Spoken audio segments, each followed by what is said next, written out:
ನಮಸ್ಕಾರ. ಕಸ್ತೂರಿ ವಾಹಿನಿಯ ಜನ ಮೆಚ್ಚಿದ ಕಾರ್ಯಕ್ರಮ ಜನ್ಮಾಂತರದ ಜಗತ್ತಿಗೆ ನಿಮ್ಮೆಲ್ಲರಿಗೂ ಪ್ರೀತಿಯ ಸ್ವಾಗತ. ಜಗತ್ತನ್ನ ನೋಡೋದಕ್ಕೆ ನಮಗೆ ಕಣ್ಣು ಬೇಕೇ ಬೇಕು. ಕೇವಲ ಹೊರಗಣ್ಣಿನಿಂದ ಮಾತ್ರ ನೋಡಿ ಅಭ್ಯಾಸ ಇರುವ ನಮಗೆ ಒಳಗಣ್ಣಿನಿಂದ ನೋಡುವ ಕಲೆ ಗೊತ್ತೇ ಇರುವುದಿಲ್ಲ. ಆ ದಿವ್ಯ ದೃಷ್ಟಿಯ ಅನುಭವ ನಿಜಕ್ಕೂ ವಿಭಿನ್ನ.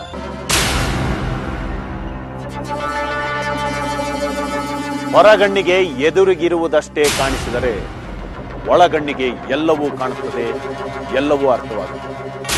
ಇದು ಸುಪ್ತ ಮನಸ್ಸಿನ ಅಪರೂಪದ ಕಣ್ಣು. ಇಂಥ ವಿಶೇಷ ಕಣ್ಣಿಂದ ನೋಡುವ ಕಲೆಯನ್ನು ಕರಗತ ಮಾಡಿಕೊಂಡಿದ್ದಾರೆ ಗಂಗಾವತಿಯ ಕಾಸಿಂ ಮುದ್ದಾಬಳ್ಳಿ.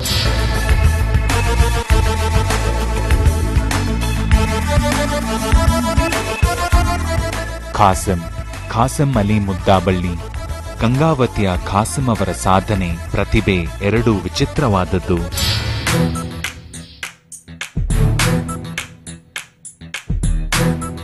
ನಮಗೆ ಕಣ್ಣು ಮುಚ್ಚಿಕೊಂಡು 4 ಹೆಜ್ಜೆ ಹಾಕೋದೇ ಕಷ್ಟ. ಆದರೆ ಈ ಖಾಸಿಂ ಹೈವೇನಲ್ಲಿ ವಾಹನ ಹಾಗೂ ಜನಗಳು ಓಡಾಡುವಾಗಲೇ ಒಂದು ಚಮತ್ಕಾರ ಮಾಡ್ತಾರೆ. ಕಣ್ಣಿಗೆ ಬಟ್ಟೆ ಕಟ್ಟಿಕೊಂಡು 100 ಕಿಲೋಮೀಟರ್ ದೂರ ಮಾಮೂಲಿ ರಸ್ತೆಯಲ್ಲಿ ವಾಹನ ಓಡಿಸೋದು ಸಾಧ್ಯವೇ? ಇದನ್ನು ಕಲ್ಪನೆ ಮಾಡಿಕೊಳ್ಳೋದಾದರೂ ಸಾಧ್ಯವೇ?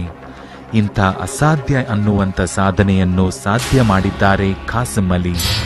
ನಾನು ಕಣ್ಣಿಗೆ ಬಟ್ಟೆಯನ್ನು ಕಟ್ಟಿಕೊಂಡು ಸೈಕಲ್ ಮೋಟರ್ ನಡೆಸೋದಾಗಲಿ, ಒಂದೇ ಸೈಕಲ್ ಮೋಟರ್ ಮೇಲೆ 15 ಜನಗಳನ್ನು ಹತ್ತಿಸ್ಕೊಂಡು ಡ್ರೈವ್ ಮಾಡೋದು, ಕಣ್ಣು ಕಟ್ಕೊಂಡು ಡ್ರೈವ್ ಮಾಡೋದಾಗಲಿ, ಕಾರನ್ನು ಕಣ್ಣು ಕಟ್ಕೊಂಡು ನಡೆಸೋದಾಗಲಿ, ಜೀಪನ್ನು ಅಥವಾ ಸ್ಕೇಟಿಂಗನ್ನು ಕಣ್ಣು ಕಟ್ಕೊಂಡು ನಡೆಸೋದಾಗಲಿ, ಈ ರೀತಿ ಕೆಲವೊಂದು ಮಾಡೋದರಿಂದ ಹಿಂದಿನ ಜನ್ಮಕ್ಕೂ ಈಗೂ ಎಲ್ಲಾದರೂ ಒಂದು ಸ್ವಲ್ಪ ಹೋಲಿಕೆ ಇದೆಯೋ ಅಂತ ನನಗೆ ಅನಿಸ್ತಾ ಇದೆ. ಇಂಥ ಒಂದು ಅಸಾಧಾರಣ ಕಲೆಯ ಹಿಂದೆ ಏನಿರಬಹುದು? ಈ ಪ್ರತಿಭೆಯ ಮೂಲ ಯಾವುದು? ಮನೋಯಾನದ ಮೂಲಕ ಸುಪ್ತ ಮನಸ್ಸಿನ ನೆನಪನ್ನು ಕೆದಕಿದಾಗ ಸಿಕ್ಕಿದ್ದು ಆಶ್ಚರ್ಯಕರವಾದ ಗತಜನ್ಮ. ಈ ರೀತಿ ಒಂದು ನನಗೆ ಜನ್ಮ ಇದ್ದದ್ದನ್ನು ನಾನು ತಿಳ್ಕೊಂಡು ಬಹಳ ಖುಷಿ ಅನ್ನಿಸ್ತಾ ಇದೆ. ಅದು ಖಂಡಿತ ಹಿಂದಿನ ಜನ್ಮದ ಪ್ರಭಾವ. ಕಣ್ಣು ಮುಚ್ಚಿಕೊಂಡು ವಾಹನ ಚಲಾಯಿಸಬೇಕು ಅನ್ನುವ ಹಂಬಲ ಬಾಲ್ಯದಿಂದಲೂ ಇತ್ತು. ಈ ಕಣ್ಣನ್ನು ಕಟ್ಟಿಕೊಂಡು ಸೈಕಲ್ ನಡೆಸೋದನ್ನು ಅಥವಾ ಮೊದಲು ನಡೆದಾಡೋದನ್ನು ನೋಡಿಕೊಂಡೆ. ಅದಾದ ನಂತರ ಸೈಕಲ್, ಅದಾದಮೇಲೆ ಮೋಟರ್ ಬೈಕ್, ಅದಾದಮೇಲೆ ಕಾರು, ಆಮೇಲೆ ಜೀಪು, ಸ್ಕೇಟಿಂಗು, ಈ ರೀತಿ ಕೆಲವೊಂದು ಬೇರೆ ಬೇರೆ ಬೇರೆ ಬೇರೆ ಕೆಲವೊಂದು ಇದನ್ನು ನಾನು ಆರಿಸ್ಕೊಂಡು ಅದನ್ನು ಕಣ್ಣು ಕಟ್ಕೊಂಡು ನಾನು ಇದನ್ನೆಲ್ಲ ಮಾಡ್ತಾಯಿದ್ದೆ. ಹೊರಗಣ್ಣು ಮುಚ್ಚಿದಾಕ್ಷಣ ಒಳಗಣ್ಣು ತೆರೆದುಕೊಳ್ಳುತ್ತದೆ. ಆದರೆ ಆ ಒಳಗಣ್ಣಿಂದ ನೋಡುವ ಕಲೆಯನ್ನು ಸಾಧಿಸಿಕೊಳ್ಳುವುದು ಅಷ್ಟು ಸುಲಭವಲ್ಲ. ಈ ಜನ್ಮಾಂತರ ಕಾರ್ಯಕ್ರಮ ಒಂದು ಬಹಳ ಆಶ್ಚರ್ಯಕರ. ಈ ನಮ್ಮ ಹಿಂದಿನ ಜನ್ಮದ ಬಗ್ಗೆ ಅಥವಾ ನಮ್ಮ ಬಾಲ್ಯ ಅವಸ್ಥೆಗೆ ನಾವು ಹೋಗಬೇಕಾದ್ರೆ ಒಂದು ಧ್ಯಾನದ ಮೂಲಕ ನಾವು ಹೋಗಬೇಕು. ಗುರೂಜಿಯವರು ಬಹಳ ಒಂದು ಅಚ್ಚುಕಟ್ಟಾಗಿ ಆ ಒಂದು ಪದ್ಧತಿಗಳ ಮುಖಾಂತರ ಬಾಲ್ಯ ಅವಸ್ಥೆಗೆ ನಮ್ಮನ್ನು ಕರೆದೊಯ್ತಾರೆ.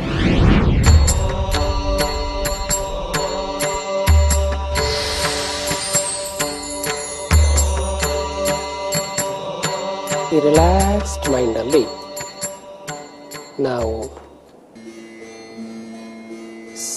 ಕಾಲ ಪ್ರಯಾಣದಲ್ಲಿ ಮನೋಯಾನ ಮಾಡುತ್ತಾ ನೆನಪುಗಳ ಕಾಲದಲ್ಲಿ ಹಿಂದೆ ಹೋಗೋಣ. ಖಾಸಿಂ ಅವರ ಪ್ರತಿಭೆ ಸಾಮಾನ್ಯದಲ್ಲ. ಸಾಧನೆ ಮಾಡಿದರೂ ಸಲೀಸಾಗಿ ಸಿದ್ಧಿಯಾಗುವುದಿಲ್ಲ. ಹೀಗೆ ಕಣ್ಮುಚ್ಚಿದ್ದರೂ ಜಗತ್ತನ್ನು ನೋಡುವ ಸಾಧನೆಯ ಮೂಲ ಹುಡುಕುತ್ತಾ ಖಾಸಿಂ ಜನ್ಮಾಂತರ ಸ್ಟುಡಿಯೋಗೆ ಬಂದಿದ್ದಾರೆ. ಗುರೂಜಿಯವರ ಆದೇಶದಂತೆ ಯೋಗ ನಿದ್ರೆಗೆ ಜಾರಿದ ಖಾಸಿಂ ಅಲಿ ಮೊದಲು ತಮ್ಮ ಬಾಲ್ಯದ ಘಟನೆಗಳನ್ನು ನೆನಪಿಸಿಕೊಳ್ತಾರೆ. ಏನ್ ಮಾಡ್ತಾ ಇದೆಯಾ ಮರಿ? ಆಟ ಆಡ್ತಾ ಇದೆಯಾ? ಏನು ಆಟ ಆಡ್ತಾ ಇದೆಯಾ? ಗೋಲಿ ಆಟ ಆಡ್ತಾ ಇದೆಯಾ? ಫಸ್ಟ್ ಟೈಮ್ ಸ್ಕೂಲ್ಗೆ ಹೋದಿಯಲ್ಲ, ಅದರ ಅನುಭವ ಬೇಡ. ಬೇರೆ ಊರಿಗೆ ಹೋದ.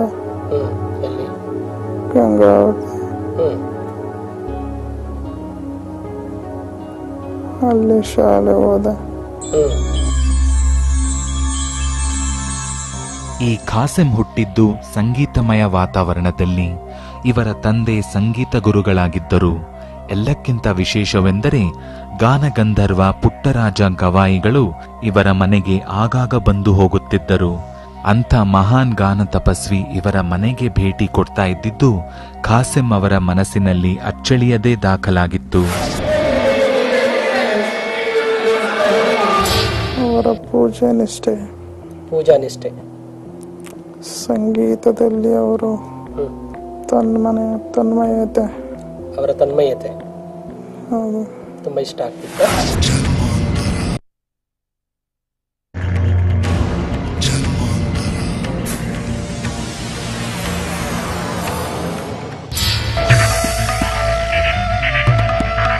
ಖಾಸೆಂ ಅವರ ಸಾಧನೆ ಕೇವಲ ಕಣ್ಣು ಕಟ್ಟಿಕೊಂಡು ವಾಹನ ಚಲಾಯಿಸುವುದಷ್ಟೇ ಅಲ್ಲ.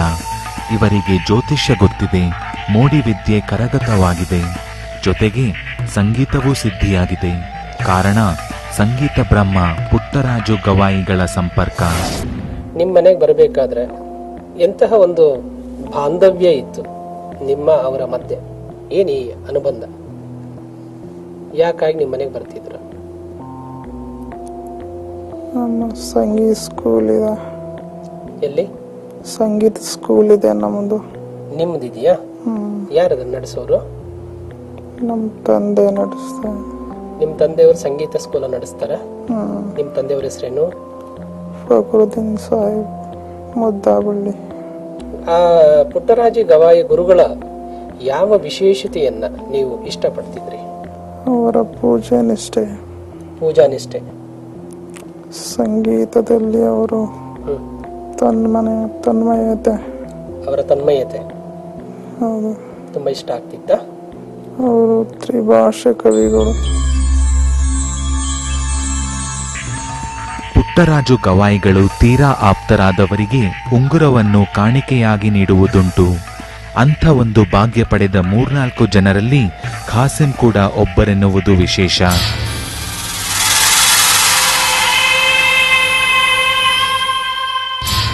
ಪುಟ್ಟರಾಜು ಗವಾಯಿಗಳು ಬಂದಾಗ ಒಮ್ಮೆ ಅವರು ನಿನ್ಗೆ ಒಂದು ವಿಶೇಷವಾದ ಒಂದು ಗಿಫ್ಟ್ ಕೊಟ್ಟೋದ್ರು. ಯಾರಿಗೂ ಸಿಗದ, ಯಾರಿಗೂ ಕೊಡದ, ಅತಿ ವಿರಳವಾದ ಒಂದು ಕಾಣಿಕೆ ಅಥವಾ ಒಂದು ಬ್ಲೆಸ್ಸಿಂಗ್. ನನ್ನ ಕೈಯಲ್ಲಿರ್ತಕ್ಕಂಥ ಬಂಗಾರದ ಉಂಗುರ ಮತ್ತು ನಂದಿ ಉಂಗುರ. ಬಲಗೈಯಲ್ಲಿರ್ತಕ್ಕಂಥ ಉಂಗುರ.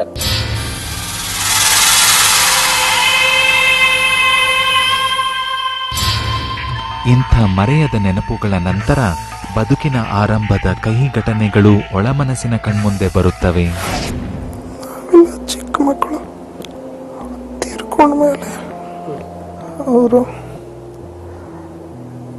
ಜ್ಯೋತಿಷದಲ್ಲಿ ಪಂಡಿತರಾಗಿದ್ರು. ಎಷ್ಟು ವಯಸ್ಸಾಗಿತ್ತು ನಿಮಗೆ ತಂದೆಯವರು ತೀರ್ಕೊಂಡಾಗ? 22-23 ವರ್ಷ. ಬಡತನ, ಕಷ್ಟ, ಓದೋದಕ್ಕಾಗ್ಲಿಲ್ಲ, ಜವಾಬ್ದಾರಿ ಬರಬೇಕಾಗಿತ್ತು, ಕುಟುಂಬದ ಜವಾಬ್ದಾರಿ.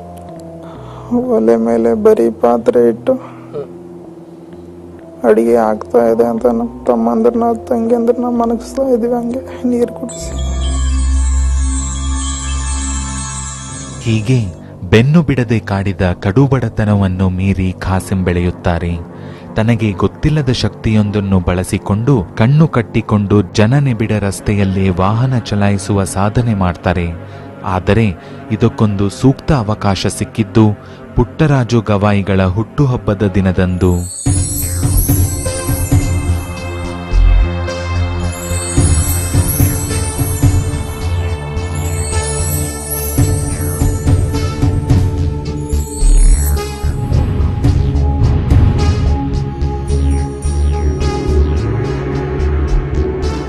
ಪುಟ್ಟರಾಜು ಗವಾಯಿಗಳವರ 96ನೇ ಹುಟ್ಟುಹಬ್ಬಕ್ಕೆ 95 ಹುಟ್ಟುಹಬ್ಬಕ್ಕೆ 95 ಕಿಲೋಮೀಟರ್ ಹೊಡಿಬೇಕಂತ ನನಗನಿಸ್ತು. ಯಾಕಂದರೆ ಅವರು ಕಣ್ಣು ಇರದೇ ಇರೋರು, ನಾನು ಕೂಡ ಕಣ್ಣು ಕಟ್ಕೊಂಡು ನಡೆಸೋಣ ಅಂತ ಆಗ MS ಅನ್ಸಾರಿ ಅವರು ಉದ್ಘಾಟನೆಯನ್ನು ಮಾಡಿದರು.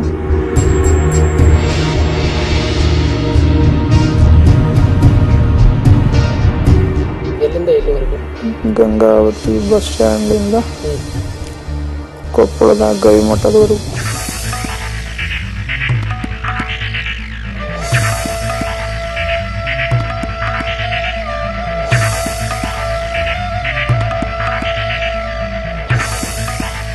ನಾನು ಒಂದು ಸಾಧನೆಯನ್ನು ಮಾಡಿದ್ದೀನಿ ಅಂತ ನನಗನ್ನಿಸ್ತು. ತುಂಬ ಜನ ಪ್ರಶಂಸೆ ಮಾಡಿದ್ರು. ಬಹಳ ಜನ. ಸಾಧನೆಗೆ ಎಲ್ಲವೂ ಒಲಿಯುತ್ತದೆ, ಆದರೆ ಈ ಅಪಾಯಕಾರಿ ಸಾಧನೆ ಖಂಡಿತ ಅಷ್ಟು ಸುಲಭ ಸಾಧ್ಯವಲ್ಲ. ಈ ಮನೋಸಿದ್ಧಿಯ ಹಿಂದೆ ಏನೋ ಇದೆ.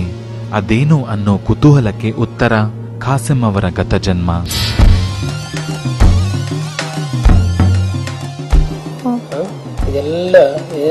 ಇದೆಲ್ಲದರ ವಿಶೇಷತೆ, ಈ ಜನ್ಮದಲ್ಲಿ ಈ ದೇಹಕ್ಕೆ ಒಂದು ವಿಶೇಷವಾದ ಒಂದು ಹಿನ್ನೆಲೆ ಇದೆ, ಸಂಸ್ಕಾರ ಇದೆ. ಅದರ ಮೂಲವನ್ನು ಹುಡುಕ್ತಾ ಎಲ್ಲಿದೆ ಈ ಸಂಸ್ಕಾರ, ಈ ಹಿಂದೆಯೂ ಇತ್ತಾ ಇಲ್ಲ ಅಂತ ನೋಡೋಕ್ಕೆ ನಾವು ಹಿಂದೆ ಹೋಗೋಣ. ಮನಸ್ಸು ಕಾಲದಲ್ಲಿ ಹಿಂದೆ ಸಂಚಾರ ಮಾಡಿ ಹಿಂದಿನ ಜನ್ಮವನ್ನು ಪತ್ತೆ ಹಚ್ಚಲಿ.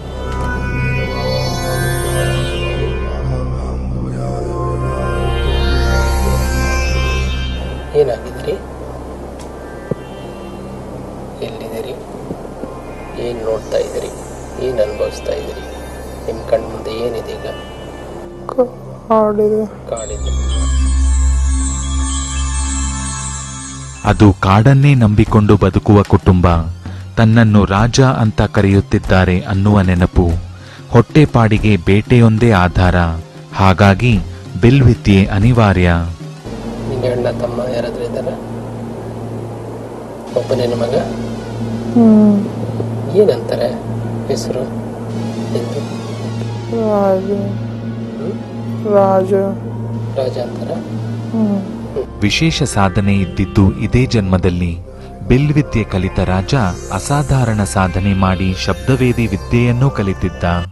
ಅವರೆಲ್ಲ ಪ್ರತಿಯೊಬ್ಬ ಮನುಷ್ಯನು ಕೂಡ ಪುನರ್ಜನ್ಮ ಇದೆ. ಒಂದಿವತ್ತು ಹಿಂದೆ ಪ್ರಾಣಿ ಪಕ್ಷಿಗಳಾಗಿರ್ಲಿ ಅಥವಾ ಏನೇ ಆಗಿರ್ಲಿ, ಅದಾದ ನಂತರ ಈ ಒಂದು ಜನ್ಮದಲ್ಲಿ ನಾವು ಮನುಷ್ಯರಾಗಿದ್ದೀವಿ.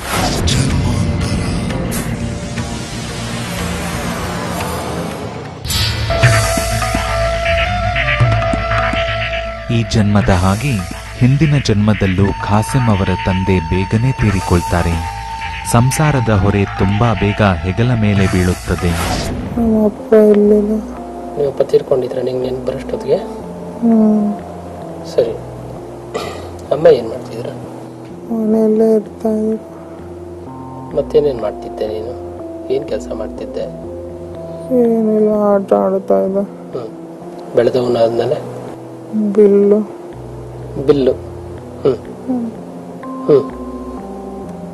ಕಲಿತಾ ಇದ್ದ. ಯಾರ ಹತ್ರ? ಗುರು. ಅವ್ರಿಗೆ ಬಿಲ್ ವಿದ್ಯೆ ಗೊತ್ತಿತ್ತ?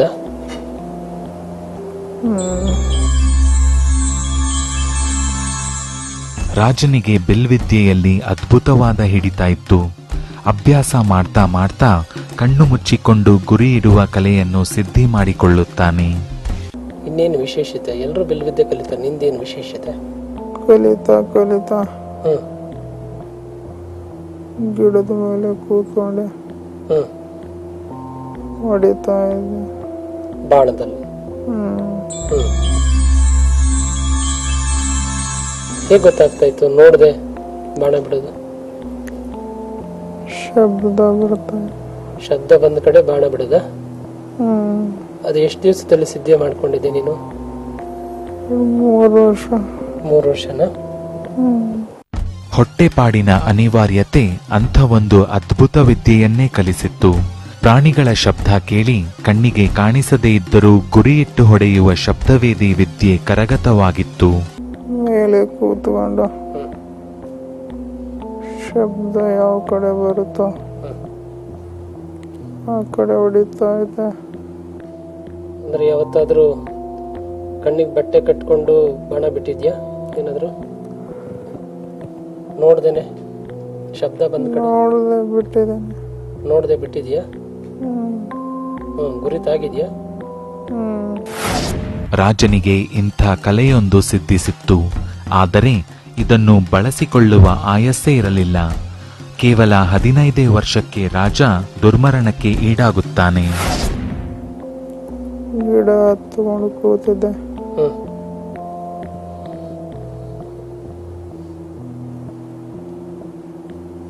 ಹಿಂದುಗಡೆಯಿಂದ ಶಬ್ದ ಬಂತು. ತಿರುಗಿ ಹಾಗೆ ನೋಡಿದ್ರೆ ಬಾಣ ಹೊಡೆದೆ.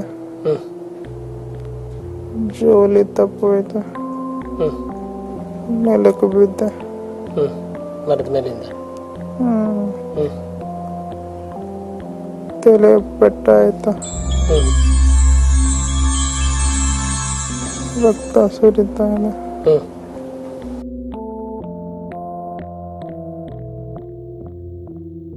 ಬಹಳ ನೋವಾಗ್ತಾ ಇದೆ. ಬಹಳ ನೋವಾಯ್ತು. ರಾಜನ ಪ್ರಾಣ ಹೊರಟು ಹೋಗುತ್ತದೆ. ಆದರೆ ಸೂಕ್ತ ಮನಸ್ಸಿನಲ್ಲಿದ್ದ ಪ್ರತಿಭೆ ಸಾಯೋದಿಲ್ಲ. ಅದು ಖಾಸಿಂ ಜನ್ಮದಲ್ಲೂ ವಿಚಿತ್ರ ರೀತಿಯಲ್ಲಿ ಮುಂದುವರಿಯುತ್ತದೆ.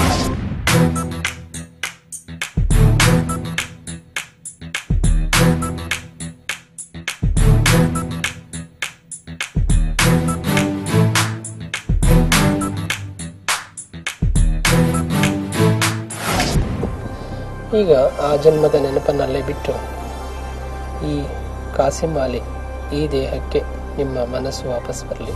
ನೆನಪುಗಳಲ್ಲೇ ಬಿಟ್ಟು, ಆ ಜನ್ಮದ ನೆನಪುಗಳಲ್ಲೇ ಬಿಟ್ಟು ಈ ದೇಹಕ್ಕೆ ವಾಪಸ್ ಬರಲಿ.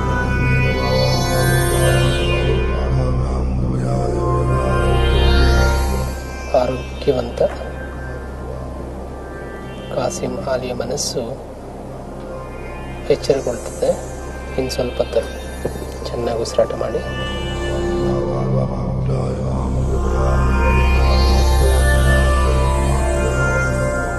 ಹಿಂದಿನ ಒಂದು ಜನ್ಮಕ್ಕೂ ಈ ಒಂದು ಜನ್ಮಕ್ಕೂ ಹೋಲಿಸಿದಾಗ ನನಗೆ ಕಂಡ ಒಂದು ಭಾವನೆಯ ಒಂದು ಇದರಲ್ಲಿ ನಾನು ಹೇಳಬೇಕಂದ್ರೆ, ಅದರಲ್ಲಿ ಕೂಡ ಏನಾದರೂ ಒಂದು ಸಾಧನೆ ಮಾಡಬೇಕನ್ನೋ ಒಂದು ಛಲ ನನಗಿತ್ತು ಅಂತ ಅನಿಸ್ತಾ ಇತ್ತು. ನನಗೆ ಯಾವ ಕಡೆ ಶಬ್ದ ಬರುತ್ತೋ ಆ ಕಡೆ ನಾನು ಬಿಲ್ಲಿನಿಂದ ಹೊಡಿತಕ್ಕಂಥ ಒಂದು ಛಲ ನನ್ನಲ್ಲಿ ಇತ್ತು.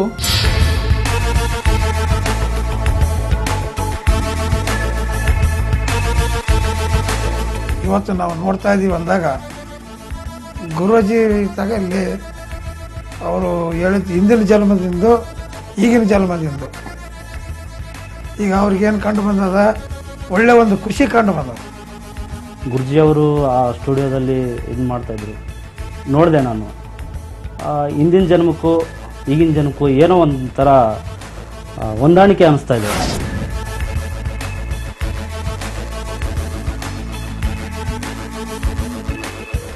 ನಾನು ಹಿರಿಯರ ಜೊತೆಯಲ್ಲಿ ನಾನು ಇದ್ದಾಗ ಅವರೆಲ್ಲ ಪ್ರತಿಯೊಬ್ಬ ಮನುಷ್ಯನು ಕೂಡ ಪುನರ್ಜನ್ಮ ಇದೆ, ಒಂದಿವತ್ತು ಹಿಂದೆ ಪ್ರಾಣಿ ಪಕ್ಷಿಗಳಾಗಿರಲಿ ಅಥವಾ ಏನೇ ಆಗಿರಲಿ, ಅದಾದ ನಂತರ ಈ ಒಂದು ಜನ್ಮದಲ್ಲಿ ನಾವು ಮನುಷ್ಯರಾಗಿದ್ದೀವಿ, ಅದು ಯಾವ ರೀತಿ ಇತ್ತು ಅಂತ ತಿಳ್ಕೊಳ್ಳಿಕ್ಕೆ ಈ ಒಂದು ನಿಮ್ಮ ಜನ್ಮಾಂತರ ಕಾರ್ಯಕ್ರಮದಲ್ಲಿ ಒಂದು ಒಳ್ಳೆಯ ಒಂದು ಅನುಕೂಲಗಳನ್ನು ಕಲ್ಪಿಸಿಕೊಟ್ಟಿದ್ದೀರಿ ಎಲ್ಲರಿಗೂ ಕೂಡ. ಸಾಧನೆಗೆ ಸಿಗದಿರುವುದೇನಿದೆ? ನಿರಂತರ ಅಭ್ಯಾಸ ಎಲ್ಲವನ್ನೂ ಸಾಧ್ಯ ಮಾಡುತ್ತದೆ. ಮನಸ್ಸು ಮತ್ತು ದೇಹ ಹೊಂದಾಣಿಕೆಯಿಂದ ಎಷ್ಟು ಸಮರ್ಪಕವಾಗಿ ಕೆಲಸ ಮಾಡುತ್ತದೋ ಅಷ್ಟು ಸಾಧನೆ ಮಾಡಲು ಸಾಧ್ಯವಾಗುತ್ತದೆ.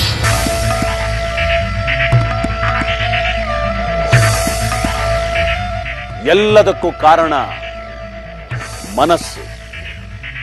ಮನಸ್ಸಿನ ಶಕ್ತಿಯನ್ನು ನಾವು ಎಷ್ಟು ಉಪಯೋಗಿಸುತ್ತೇವೆ ಎನ್ನುವುದೇ ಕುತೂಹಲಕಾರಿ ವಿಷಯ. ಮಹಾ ಮನಸ್ಸಿನ ಮಹಾಶಕ್ತಿಯನ್ನು ಅರ್ಥ ಮಾಡಿಕೊಳ್ಳುವ ಮತ್ತೊಂದು ವಿಭಿನ್ನ ಬದುಕು ಸಾಗಿ ಬರಲಿದೆ ಜನ್ಮಾಂತರದ ಮುಂದಿನ ಸಂಚಿಕೆಯಲ್ಲಿ. ಇವರಿಗೆ ತಮಿಳುನಾಡಿನ ದೇವಸ್ಥಾನಗಳ ವಿಶೇಷ ಆಕರ್ಷಣೆ. ಅವ್ರ ತರ ಡ್ರೆಸ್ ಮಾಡ್ಕೊಬೇಕು, ಮತ್ತೆ ಅವ್ರ ಊರ್ಗ್ ಹೋಗಿರ್ಬೇಕು. ನಮ್ಗೇನೋ ಒಂಥರ ಆಗ್ತಾ ಇತ್ತು, ಏನಿದು ಇವರು ಏನ್ ಹೆಸರು? ಅಲ್ಲಿನ ಕೆಲವು ಸ್ಥಳಗಳ ವಿಚಿತ್ರ ಸೆಳೆತ. ನಿತಾಂತ ಕೂತ್ಕೊಂಡಾಗ ನೋಡ್ತೀನಿ ಒಂದು ಸಾರಿ ಇಡೀ ಹೊಸೂರ ಬೆಟ್ಟದ ಮೇಲೆ ಕಾಣುತ್ತೆ. ಈ ಅನುಭವದ ಹಿಂದಿದೆ ಅಪರೂಪದ ಗತ ಜನ್ಮ. ತೆಗೆದು ಬಾಯಿ ಹಾಕಿ ಕಚ್ಚಿ ಹಿಡ್ಕೊಂಡ್ಬಿಟ್ಟಿದ್ ನೋಡಿ. ಈ ವಿಶೇಷ ಸಂಚಿಕೆಗಾಗಿ ತಪ್ಪದೆ ನೋಡಿ ಜನ್ಮಾಂತರ. ನಮಸ್ಕಾರ.